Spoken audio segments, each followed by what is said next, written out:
hip pain? Is your sport becoming difficult, or are you simply having trouble putting weight on it?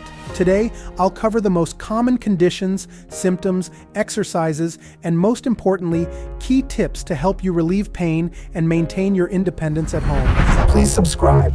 Dr. Boisvert, Canadian chiropractor, here to talk to you about hip pain. It's a frequent reason for consultation at the clinic. First, let's clarify something important. Like many other areas of your body, the most common cause of neuromusculoskeletal pain is non-specific pain. This means you have an unclear sensitivity in an anatomical structure, whether it's capsules, bursae, tendons, ligaments, muscles, or simply the joint itself. So even if your pain resembles one of the conditions I'm about to discuss, don't be surprised if you don't experience any symptoms associated with inflammation, such as heat, redness, or swelling. It's also common for anti-inflammatory drugs or muscle relaxants not to provide relief. If you're interested in this topic, the link is in the description, or you can just type non-specific pain in the comments. Now that we've cleared that up, there are several other specific causes of hip pain that I often see in the clinic. The first, which many of you are probably familiar with, is bursitis. But before we get into that, I want to talk about another condition that often appears just as unexpectedly, similar to bursitis, but with more intense and widespread symptoms: active capsulitis. This is a condition where the joint capsule becomes sensitive and contracts. The symptoms are similar to shoulder capsulitis, which is an extremely painful and disabling condition. The pain, combined with restricted movement, makes both active movements, when you move the area, and passive movements, when the clinician moves it for you, extremely sensitive. In terms of intensity, it's probably one of the most painful and debilitating conditions I will discuss. A slightly less severe but much more common condition is bursitis, particularly trochanteric bursitis, which is the inflammation of the bursa located on the outer part of the hip, often causing pain around the greater trochanter. This pain tends to worsen when lying on your side, making sleep difficult, and can cause discomfort during certain hip movements, such as fast walking or climbing stairs. Finally, there may be temporary stiffness, especially after long periods of inactivity. However, bursitis is often confused by patients, and even clinically, with another condition, tendinitis, which involves inflammation of one or more tendons around the hip. Tendinitis is usually caused by prolonged static overload, often related to work environments that involve repetitive small movements or require maintaining a specific range of motion for long periods, gradually making it harder to put weight on the hip. One important thing to note about these last three conditions is that they usually don't arise from trauma or forced overload. They tend to appear gradually or suddenly, with no apparent reason. However, that's not the case with sprains. Sprains can involve damage to either ligaments, which are tissues that connect bones in a joint and stabilize it, or muscles, which facilitate movement.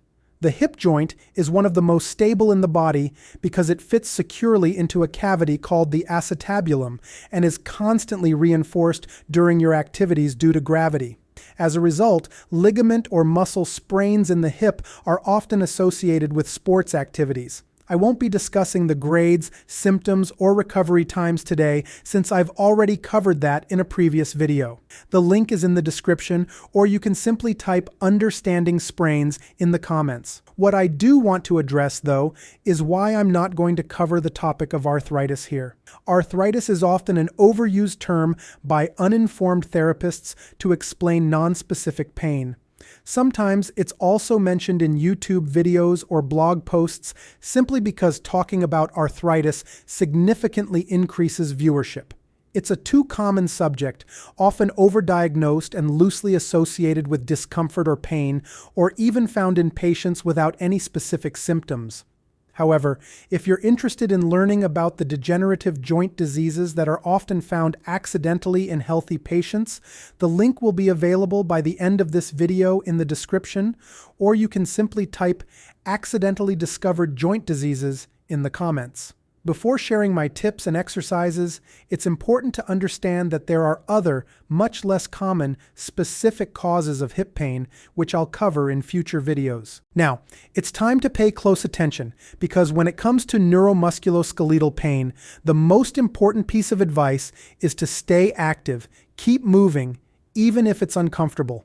Rest is okay, but unfortunately, prolonged inactivity creates a false sense of comfort and will do more harm than good in the long run. The most significant factor in predicting the recovery time for these conditions is not being afraid to move and exercise, believing it could worsen your condition. This is a health myth, and the main factor that can keep you stuck in a cycle of overprotection, turning a pain that should have lasted only a few weeks into persistent, chronic pain. But before we dive into the simple exercises you can do at home to improve sensitivity and speed up recovery, be aware that we have a full mini-series on pain and chronic pain. The link is in the description, or you can simply type chronic pain mini-series in the comments. A good starting exercise is IP abductions. Lie on your side, working the painful hip, and gradually increase your range of motion as tolerated. You can also combine this exercise with hip flexions, progressively increasing the range, or even with extensions. If all goes well and you want to advance the exercise further, you can combine these movements with internal or external rotations of the hip. Another good exercise is hip flexions and extensions.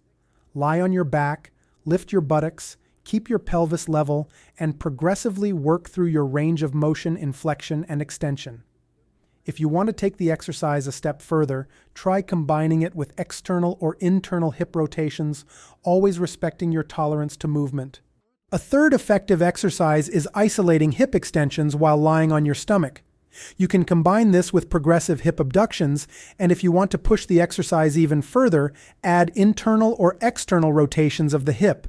The final exercise is isometric hip flexions. Lie on your back, bring your hip and knee to a 90-degree angle, and hold resistance for a few seconds. Then combine this isometric contraction, which means without movement, with external and internal rotations. I didn't talk about the number of repetitions or daily frequency because that will depend on the limitations of your condition and your tolerance to movement. Always remember that no exercise should be done in pain, but it's perfectly normal to train in the comfort-discomfort zone. You should continue the exercise as long as you don't experience significant fatigue. Afterward, rest, find another aerobic activity that feels good, and when you feel comfortable, start the exercise again. Leave your stories, comments, suggestions, or any further questions you have, because an informed person is someone who's in control of their health.